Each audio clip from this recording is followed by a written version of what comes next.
مختصر کے کلیئر میں یہ پہنچ گیا. علیم اللہ ابدال نے رستہ بتایا, دیکھا تو یہ تقریباً رستے میں رکے, رستے میں رک کر سہارنپور سے آگے. یہ اب رک کے دن کے ٹائم جو ہے نا یہ آپ چلے گئے. دن کے ٹائم جب وہاں پہنچے ابھی سورج تھا, آپ پیچھے ٹیلے کے پیچھے سے چڑھ کے کمر کے پیچھے کھڑے ہو گئے. کمر کے پیچھے کھڑے ہو کے قرآن پڑھنے لگے. ترکی تھے, سید ہیں, علوی ہیں, اور آواز خوبصورت اور جوان تھے. یاسین والقرآن الحکیم انک لمن المرسلین علی صراط مستقیم تنزیل العزیز الرحیم لتنذر قوما ما انذر آباؤہم. مختلف آیات پڑھتے جا رہے.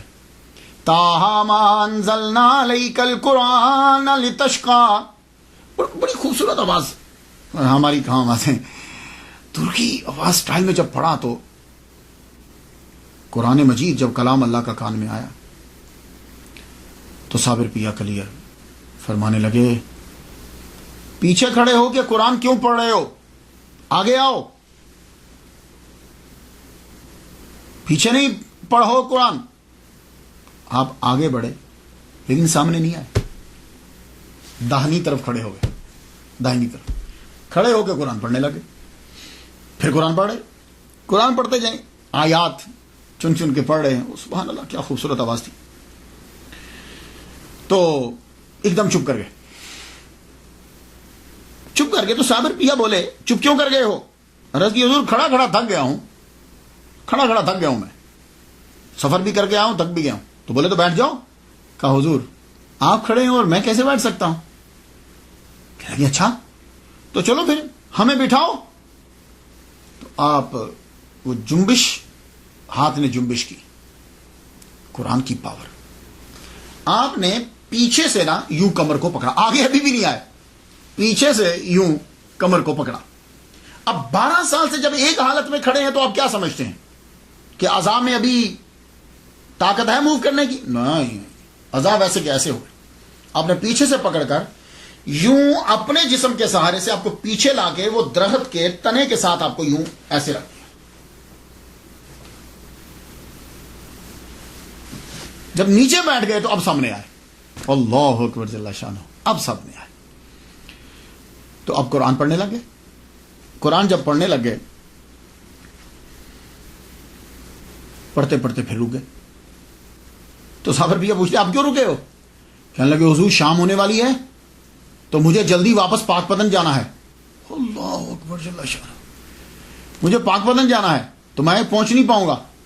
پاک پتن کا نام سنا نا جب تو آنکھوں میں آنسو آ گئے. بولے ہمارے مرشد کے شہر سے آئے ہو؟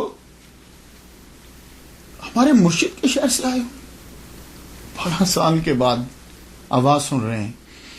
کہا ہاں حضور میں بابا فرید کے شہر سے آیا ہوں, انہوں نے مجھے بھیجا ہے. تو اگر آپ مجھے اپنی غلامی میں مستقل رکھ لیتے ہو تو پھر تو میں رہ جاتا ہوں, ورنہ مجھے جانے دیجیے. کہنے لگے نہیں, تم ہمارے فرزند ہو, رکو, تم ہمارے پاس رکو. کہا اچھا مرشد ٹھیک ہے. قرآن شروع کر دیا. قرآن جب پڑھنا پھر رک گئے.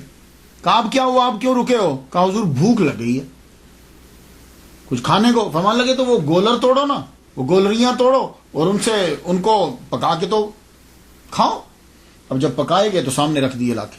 تو کہا کھاتے کیوں نہیں؟ کہا حضور کیسے کھاؤں, آپ نہیں کھائے, مرشد نہیں کھائے گا تو میں کیسے کھا لوں؟ کہا اچھا چلو لاؤ. اللہ اکبر جل شانہ, خود وہ ابالتے پانی میں ابال کے بنا نمک کے ابال کے پیر کو دی, خود کہیں. کیا کہنے تھے.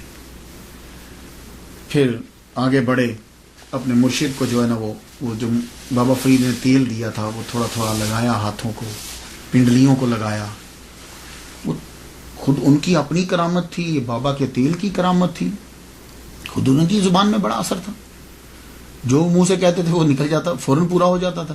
لیکن یہ تو ایک ویسے ہی ظاہری سبب ہے, جسم نے کچھ جنبش. کہنے لگے شمس الدین پانی لاؤ نا, ہم وضو کریں. وضو کروایا. پھر جتنی نمازیں تھیں سب پڑھی, مغرب بھی پڑھی, عشاء بھی پڑھی.